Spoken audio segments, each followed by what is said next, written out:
अगर 2000 बर्ड आपने डाला है तो 50,000 रुपये तक बचा सकते हो महीने में, एक लाट में, ऐसा नहीं है। लेकिन तो आज का वीडियो बहुत खास होने वाला है। आज हम आए हैं अजय सर के फार्म पर और उनसे बात करने वाले हैं कि किसान को प्राइवेट फार्मिंग करना चाहिए या कॉन्ट्रैक्ट फार्मिंग करना चाहिए, उसके बारे में बात करने वाले हैं। तो वीडियो को अंत तक जरूर देखें। चैनल पर नए हो तो चैनल को सब्सक्राइब करें और वीडियो को लाइक करें। चलिए मिलते हैं अजय सर से।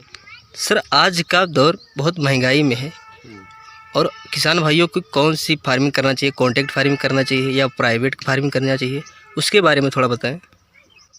बिल्कुल, बहुत अच्छा सवाल किया आपने।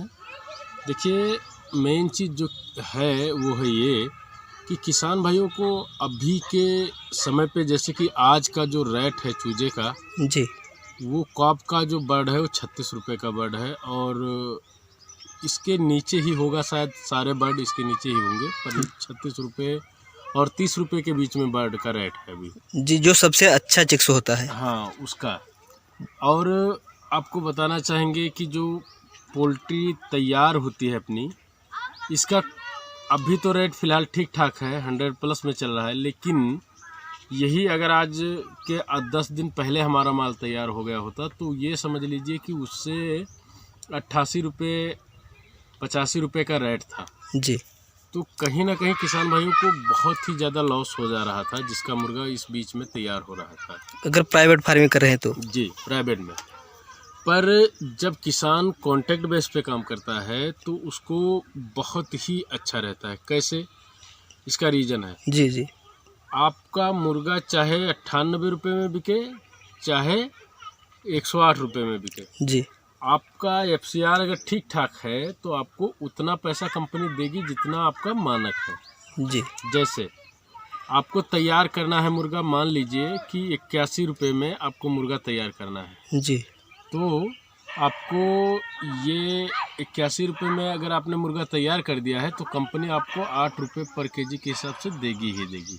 जी, कॉन्ट्रैक्ट फार्मिंग में। कॉन्ट्रैक्ट फार्मिंग में अगर मान लीजिए 81 से आपका कास्टिंग नीचे आ रहा है, यानी मान लीजिए कि 81 के जगह पे आपका 79 आ रहा है, जी, तो उस ऐसे सिचुएशन में आपको 1 रुपया और एक्स्ट्रा मिलेगा, यानी 8 के जगह पे आपको 9 रुपये मिलने कंपनी देगी इतना। हाँ, जी, तो ये कहीं ना कहीं बहुत ही अच्छा है। और किसान भाइयों को तो मैं यही कहना चाहूँगा कि अगर कोई किसान नया है तो जी, वो कॉन्ट्रैक्ट फार्मिंग ही करे। जी, हाँ, कॉन्ट्रैक्ट फार्मिंग की कुछ बाध्यताएं हैं, जैसे कि मान लीजिए आपका अगर शेड है वो 2000 का है। जी, और पक्का अगर है, पक्का शेड है तो पक्का है 2000 का है, तभी आपका एग्रीमेंट होगा। जी, 1500 बर्ड का एग्रीमेंट नहीं हो सकता है। तो इसी हिसाब से, यानी इसके नीचे अगर किसान भाई फार्म बनाते हैं तो उनका कहीं ना कहीं नुकसान लगेगा, जी, लेकिन कंपनी एग्रीमेंट नहीं करेगी। अगर इसके ऊपर में है फार्म किसी किसान भाई का तो वो आराम से एग्रीमेंट भी हो जाएगा और बर्ड मिल जाएंगे आराम बर्ड से मिल जाएंगे। हाँ, उसमें आपका कोड भी जनरेट हो जाएगा और जल्दी काम शुरू हो जाएगा। तो इसके लिए हमेशा किसान भाइयों को क्या करना चाहिए कि आप चाहे जिस तरह से, अगर नए नए शुरुआत करना चाहते हैं तो उनको ज़्यादातर कॉन्ट्रैक्ट फार्मिंग ही करना चाहिए। हाँ बिल्कुल, कॉन्ट्रैक्ट फार्मिंग ही करना चाहिए, क्योंकि कॉन्ट्रैक्ट फार्मिंग करने में आपको बहुत सारी चीज़ें जो कंपनी देती है, जी, और उसके साथ में चाहे आपका चूजा हो, चिक्स हो, दवाएं हो, जी, ये सारी चीज़ें कंपनी अपने आप से देती है और आप लोगों को सिर्फ मेहनत करना होता है। जी, तो जितना किसान भाई अपनी खुद की फार्मिंग में मेहनत करता है, उतनी मेहनत अगर आप कॉन्ट्रैक्ट बेस पे काम करेंगे तो आपको, यानी लगभग में मान लीजिए कि 1000 बर्ड पे 25,000 तक बच सकते हैं। जी, अगर 2000 बर्ड आपने डाला है तो 50,000 रुपये तक बचा सकते हो महीने में, एक लाट में, ऐसा जी। नहीं है। सर, प्राइवेट फार्मिंग के बारे में थोड़ा बता दें।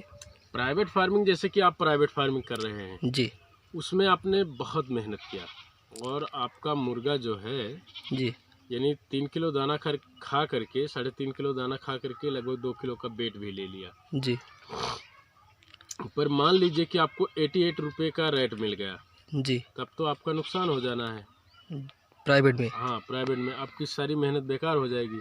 जी, तो प्राइवेट फार्मिंग सही है, पर ये सिचुएशन देख करके ही प्राइवेट फार्मिंग करनी चाहिए। जी, जैसे कोई त्योहार वगैरह हो हाँ, तभी करें। बिना सिचुएशन के अगर आप प्राइवेट फार्मिंग करेंगे तो हमेशा आपको नुकसान का ही सामना करना पड़ेगा। जी तो ये जो है कहीं ना कहीं प्रॉब्लम कर देता है।